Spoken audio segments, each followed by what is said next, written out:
Hey everyone, this is Mr. Everything, and I wanted to do a 2024 update on my 1995 Crown Victoria.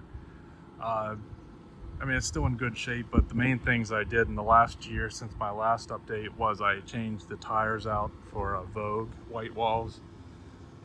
As far as I can tell, Michelin, which is what was on it, the white walls, as far as I can tell, they don't make them anymore, at least not in the 15. And the only ones I could find was Uniroyal. You could get those in a pinstripe at Tiger Paws, and then like a Sunto or some Chinese tire I never heard of. So I went with the Vogues. Definitely a bit pricey, but I was able to get them on eBay from Discount Tire, where they give you like $100 off if you spend so much.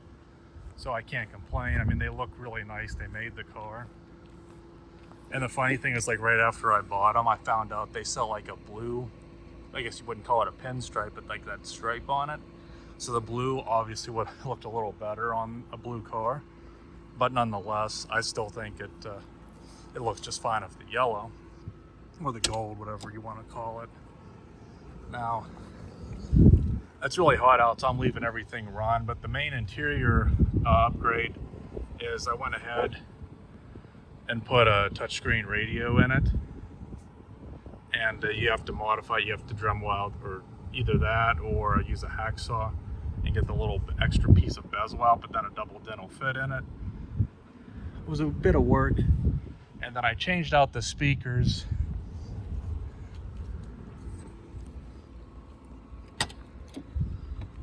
One of the nice things about I guess the 95, I'm not sure when it started or when it ended, is these fit 6x9s in the back, and I had a set of 6x9s for my first car that I took out, and they didn't fit in my 04 Grand Marquis because it uses, I think, 5x8s or 6x8s, whatever the size beneath 6x9 is.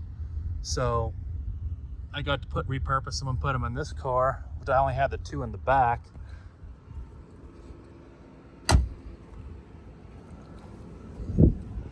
And then the front ones, I'm not sure if they're 4x6 or 5x7, whatever they are. The front ones, those ones I found on Crutchfield, they're just Kenwoods, and they're pretty good. They were on sale for like, I think like $80, and you got the adapters included. So it ended up being, nothing crazy. I'm not going to put an amp or a sub in it, but just having that touchscreen radio, it kind of modernizes it a bit. And then this is the MagSafe mount I use.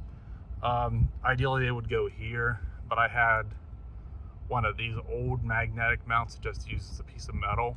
So I super glued it because it kept peeling back off. So I didn't want to rip it and then just be an ugly spot. So I just mounted the MagSafe mount on this, which is kind of nice because now you get a little bit more movement than you would from just the ball pivot on that. So it was a cheap little thing to do. And I don't know if I did it last year, but I taped over this clock. It just doesn't keep good time at all. And I don't know where the wire is just to disconnect it. So I put a piece of electrical tape over it, just so I don't have to see it always being wrong. And since this radio has a time readout on it anyway. And I mean, the rest of the car is about the same. It's good looking under the hood.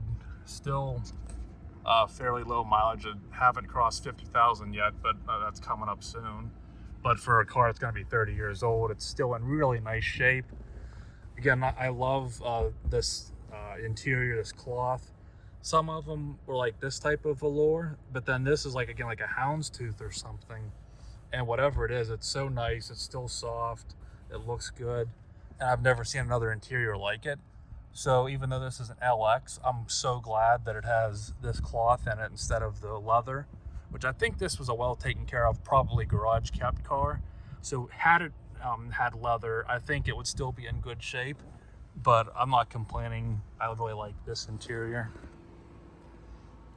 So I really don't know if there's much else worth showing. Again, standard under the hood, it's nice and clean, but to me, it's really just the wheels, or the tires on those wheels, that really add to the car.